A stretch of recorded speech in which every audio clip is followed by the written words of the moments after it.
High student, আমি প্রিয়াঙ্কা বৈদ্য চলে এসেছি আরেকটা নতুন ভিডিও নিয়ে।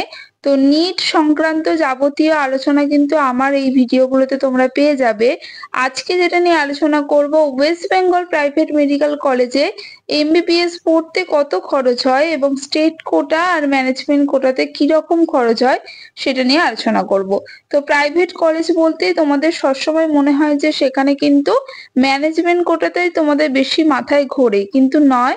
এমন আমাদের ওয়েস্ট বেঙ্গলে যে প্রাইভেট মেডিকেল কলেজগুলো রয়েছে সেখানে কিন্তু কিছু সরকারি কোটাও থাকে, ঠিক আছে, গভর্নমেন্ট কোটাও থাকে, সেটাকে স্টেট কোটা বলে, ঠিক আছে। এবং সেখানে সেই স্টেট কোটাতে পেতে গেলে আমাদের কিন্তু গভর্নমেন্ট কলেজে যেমন পেতে গেলে একটা হাই নাম্বার একটা দরকার, সেই রকমই কিন্তু একটা হাই মার্কসের আমাদের দরকার হয় এই প্রাইভেট মেডিকেল কলেজের স্টেট কোটাতে পেতে গেলে। তো আমরা সেমি গভর্নমেন্ট কলেজও বলতে পারি, কারণ এই স্টেট কোটা মানে হচ্ছে এগুলো কিন্তু গভর্নমেন্ট কোটা, ঠিক আছে, গভর্নমেন্ট সিট থাকে।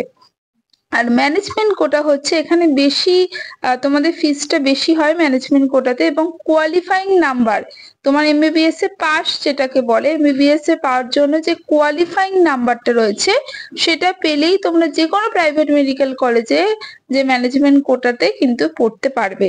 আর স্টেট কোটা হচ্ছে তোমাদের কিন্তু অনেকটা বেশি নাম্বার পেতে হবে, প্রায় গভর্নমেন্ট কলেজে যেরকম কাট অফ ওঠে সেরকম তার থেকে হয়তো কিছুটা কম কাট অফ যায়, এখানে অবশ্যই কিছুটা কম যাবে, কিন্তু এখানে কিন্তু কাট অফের ব্যাপার আছে এবং অনেকটা কাট অফ যার বেশি হবে, মানে যার নাম্বার বেশি হবে সেই বেস করে তোমরা কিন্তু স্টেট কোটায় চান্স পাবে। তো স্টেট কোটায় তোমাদের কিরকম কি খরচ হবে সেটা একটু দেখে নাও। অনেকগুলো প্রাইভেট মেডিকেল কলেজ আছে, আগের দিনই সেই মেডিকেল কলেজের নাম উল্লেখ করে কোনগুলোতে লো কাট অফ যায় সেটা উল্লেখ করে তোমাদের সাথে ভিডিও শেয়ার করেছিলাম। তো অবশ্যই আগের ভিডিওগুলো যারা দেখোনি অবশ্যই ডেসক্রিপশনে লিঙ্কটা ফলো করবে, সেখান থেকে পেয়ে যাবে। তো দেখো, কাটাবের ভিডিও আমি নিট 2025-এর কাটাবের ভিডিও আপলোড করে দিয়েছি, সেটাও তোমরা চাইলে দেখতে পারো।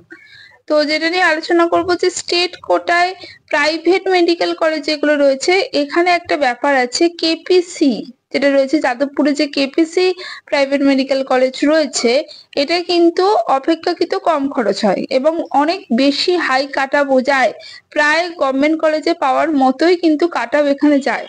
তো সেটা বাদ রেখে অন্যান্য প্রাইভেট মেডিকেল কলেজগুলো যদি আমি আলোচনা করি, সেখানে কিন্তু টোটাল যে তোমাদের এটা লাগে অ্যামাউন্টটা লাগে সেটা 21 থেকে 26 লাখের মধ্যে। এখন এই বছর যদি কিছু বাড়িয়ে থাকে সেটা আমরা পরে আপডেট পেলে সেটা জানিয়ে দেবো। এবার এখানে কিন্তু ব্যাংক গ্যারেন্টির একটা ব্যাপার আছে, তোমাদের একসাথেই যে এতটা অ্যামাউন্ট পে করে দিতে হবে তা কিন্তু নয়। ব্যাংক গ্যারেন্টির ব্যাপারটা কি সেটা নিয়ে আমি আলাদা ভিডিও নিয়ে আসবো, তোমরা অবশ্যই কমেন্টে জানাবে সেটা তোমরা চাও কিনা ভিডিওটা। আমি অবশ্যই ব্যাংক গ্যারেন্টি নিয়ে ডিটেলসে আলোচনা করে দেবো, ঠিক আছে। তাহলে স্টেট কোটায় যাদের ধরো কাট অফ দিয়ে যারা ঢুকবে, মানে প্রায় গভর্নমেন্ট যে মেডিকেল কলেজগুলো রয়েছে সেখানে পাওয়ার মতো যে নাম্বার তার থেকে কিছুটা নাম্বার কম যারা পাবে তারা কিন্তু প্রাইভেট কলেজে যে স্টেট কোটা রয়েছে সেখানে তোমরা কিন্তু অ্যাপ্লাই করতে পারবে এবং সেখানে তোমরা পেয়ে যাবে, ঠিক আছে।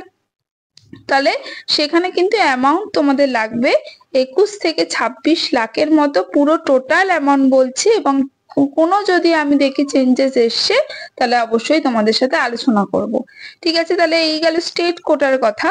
এবার ম্যানেজমেন্ট কোটা নিয়ে আমি আগেই বলেছি যে ম্যানেজমেন্ট কোটা হচ্ছে কোয়ালিফাইং মার্কস থাকলেই তুমি সেখানে প্রাইভেট কলেজে ম্যানেজমেন্ট কোটার জন্য অ্যাপ্লাই করতে পারবে।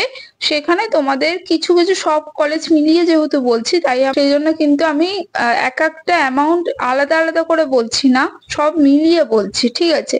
তো এখানে 72 থেকে আমরা 90 লাখের মধ্যে ম্যানেজমেন্ট কোটার জন্য, যেহেতু সব প্রতিটা কলেজের আলাদা আলাদা ফিস যে স্ট্রাকচার হয় সেটা কিন্তু আলাদা আলাদা হয়, তো সেই জন্য আমরা বলতে পারি যে 72 থেকে 90 লাখের মধ্যে এটা ম্যানেজমেন্ট কোটায় তোমাদের লাগে। এবং ব্যাংক গ্যারেন্টির কথাটা কিন্তু আমি ডিটেলসে আলোচনা করব নেক্সট ভিডিওতে।